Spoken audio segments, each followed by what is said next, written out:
এবং সংগঠক মাননীয় পার্থসারথী ঝা মহাশয়কে। সত্যি তাই, আমরা আমাদের পাশের জনের যদি খবর না রাখি তাহলে ভালো কি করে থাকব? আর আজকের দিনে ভালো থাকাটাই কিন্তু আমাদের প্রধান বিবেচ্য হওয়া উচিত। আমরা এবারে শুনে নেব আমাদের প্রিয় কবি জয়দীপ চট্টোপাধ্যায়ের দু একটি কথা।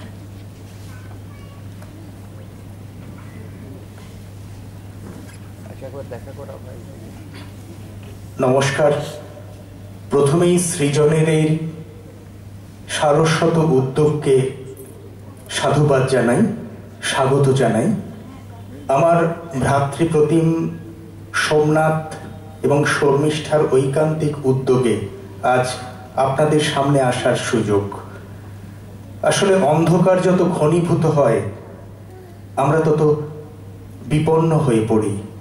তখন আমাদের একসঙ্গে থাকতে হয়, কারণ আমরা ছোটবেলার সেই গল্পটা তো জানি যে একটা কাঠি চট করে ভেঙে দেওয়া যায়, কিন্তু কয়েকটা হলে, গুচ্ছ হলে সেটা কিন্তু ভাঙা যায় না। এই সময় আমাদের সেই শিক্ষা দিচ্ছে।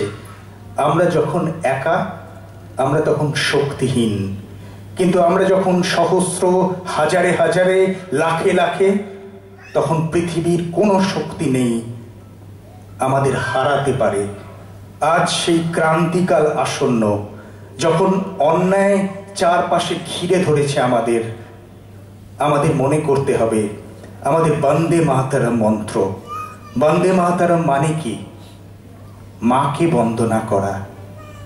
সে মা যেমন আমার জননী, সেরকম আমার দেশ মাতা, সেরকম বসু মাতা। আমি মন্ত্র উচ্চারণ করব, অথচ মন্ত্রে প্রাণ প্রতিষ্ঠা করব না, আমি মানব না, তাহলে তো হবে না। তাহলে কি হবে? সেটা উচ্চারণই সার হবে। তো আমরা যেটা দেখছি, আমরা যেটা বলি সেটা বিশ্বাস করি না। আমরা যেটা বলি ভুল বলি, মানুষকে বিভ্রান্ত করার জন্য ভুল। এবং ইতিহাস বলে এই ভুলই একদিন কিন্তু চারপাশ থেকে ঘিরে ধরে এবং স্বৈরাচারীকে একেবারে নিমজ্জিত করে। সুতরাং আসুন আমরা শীর্ষ শিল্প কবিতা তো সত্য সুন্দরের কথা বলে, মানবতার কথা বলে, জাগরণের মন্ত্র দেয়, সারা পৃথিবীর মানুষকে বেঁধে বেঁধে রাখতে শেখায়। আমরা যখন কবিতার কাছে নতজানু হয়েছি, তখন পৃথিবীর কোনো শক্তির কাছে আমরা কখনো পদানত হব না। কবিতার মধ্যে আছে সেই অমিত শক্তি, সেই হাজার সূর্যের তেজ, বন্দে মাতরম মন্ত্র। আপনারা সকলেই জানেন এই বহরমপুর শহরে ঋষি বঙ্কিমচন্দ্র তার কর্মজীবনের বেশ কয়েকটা বছর অতিবাহিত করেছেন। তিনি আমাদের দিয়েছিলেন বন্দে মাতরম মন্ত্র। সেই মন্ত্রের মধ্যে এমনই ছিল ঐশী শক্তি। আমি কয়েক বছর আগে গেছি আন্দামান সেলুলার জেল। বিশ্বাস করবেন না, ওই ছোট্ট ছোট্ট কুটুরিতে যখন গেছি, এই 7-8 ফুট লম্বা, ওপর থেকে সামান্য আলো আসে, একে অপরের মুখ দেখতে পারতেন না আমাদের বিপ্লবীরা।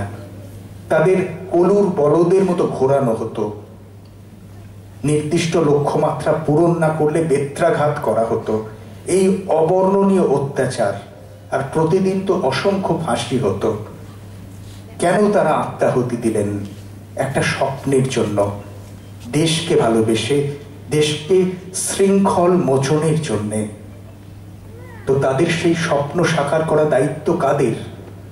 আমাদের তো। কিন্তু আমরা আজ কি করছি? ক্ষমতা বদল হলো, কিন্তু এখানে আরো এক অভিশপ্ত বর্বর পিশাচের একটা চক্র তৈরি হলো, যারা শুধু লুট করতে জানে, তারা মানুষকে ভালোবাসতে জানে না। পৃথিবীতে চিরকাল ভালোবাসাই বেঁচে থাকে। আমি একটা সময় একটা কবিতায় লিখেছিলাম, বাগানে ফুল তো কতই ফোটে, ঝরেও যায়, কবি আসেন একে অপরের হাতে ফুল তুলে দেওয়ার মন্ত্র শেখাতে, ভালোবাসার স্বপ্ন দেখাতে।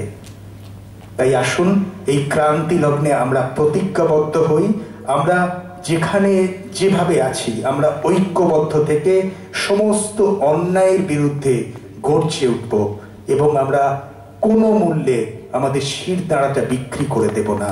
আমরা একজনকে বাঁচতে সাহায্য করব এবং নিজে মানবিক মর্যাদায় বাঁচব। আমি ঋষি বঙ্কিম পরিবারের তরফ থেকে আপনাদের সকলকে এবং সৃজন পরিবারকে হার্দিক শুভেচ্ছা এবং অভিনন্দন জানাচ্ছি। জয় হিন্দ, বন্দে মাতরম।